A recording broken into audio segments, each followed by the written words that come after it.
ராஜராஜனுக்கு கள்ளத் தொடர்பா? கலச பூஜையில் சந்திரகலா போட்ட அசிங்கமான ஸ்கெட்ச்.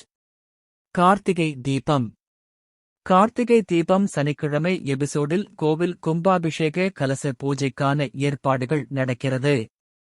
ஆனால் ராஜராஜன் வராததால் சிவனாண்டி பிரச்சனை செய்கிறார். மேலும் ராஜராஜன் வரவில்லை என்றால் இந்த முறை நான் தான் கலச பூஜை செய்வேன் என்று சொல்ல ஊர் மக்கள் அனைவரும் எதிர்ப்பு தெரிவிக்கின்றனர். ஆனால் கார்த்திக் மாமா வரவில்லை என்றால்தானே இவர் பூஜை செய்வார், மாமா கண்டிப்பா வருவார், நான் அழைத்து வருகிறேன் என்று சொல்கிறார்.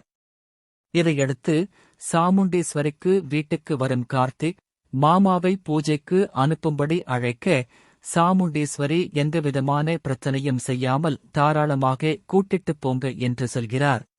இதைக் கேட்டு ஆத்திரப்படும் சந்திரகலா, என்ன அக்கா எதுக்காக மாமாவை அனுப்புற என்று கேட்க அமைதியா இரு சந்திரா, எதுவும் பேசாதே, நான் ஒரு விஷயம் செய்தா அதுக்கு பின்னாடி பல காரணம் இருக்கும் என்று சொல்கிறார். இதையடுத்து ராஜராஜன், ரேவதி, ரோகிணி, மயில்வானம் என அனைவரும் பூஜையில் கலந்து கொள்வதற்காக கோவிலுக்கு செல்கின்றனர். பூஜைக்கு ராஜராஜன் வந்ததை பார்த்து ஆத்திரப்படும் சிவனாண்டி சந்திராவிற்கு போன் செய்து, என்ன சந்திரா, ராஜராஜன் வரமாட்டாருன்னு சொன்ன இப்போ வந்து இருக்கிறார். இந்த முறை பூஜையில் நான் கலந்து கொள்ளப் போறேன் என ஆசையா இருந்தேன். ஆனால் எப்படி வந்தார் என்று கேட்க சந்திரகலா கோவத்துடன், ஆமாங்க அக்கா மாமாவை அனுப்புவா என்று நான் எதிர்பார்க்கவே இல்லை, நீங்கதான் பூஜையில் கலந்துக்க வேண்டும், அதை நான் பார்க்க வேண்டும் என ஆசைப்பட்டேன். ஆனால் இப்படி ஆகிவிட்டது என்று புலம்புகிறாள்.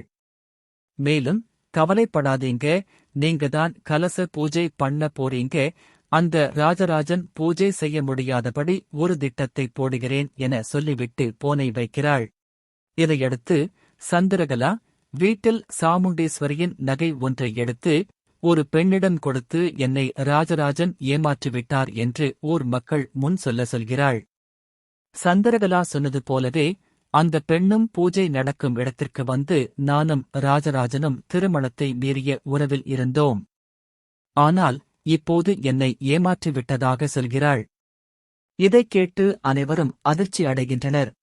ஆனால் கார்த்திக், நீங்க யாரு, தேவையில்லாமல் இப்படி அவர் மீது பழி போடக்கூடாது என்று சொல்ல அந்த பெண், நான் தேவையில்லாமல் பழி போடவில்லை, நான் ஆதாரத்தை காட்டுகிறேன் என்று பையில் இருந்த நகையை எடுத்து, இது சாமுண்டீஸ்வரியோட நகை, நான் செலவுக்கு பணம் கேட்டபோது இப்போதைக்கு பணம் இல்லை என்று சொல்லி இந்த நகையை கொடுத்தார் என்று சொல்ல ஊர் மக்கள் அனைவரும் அதிர்ச்சி அடைகின்றனர்.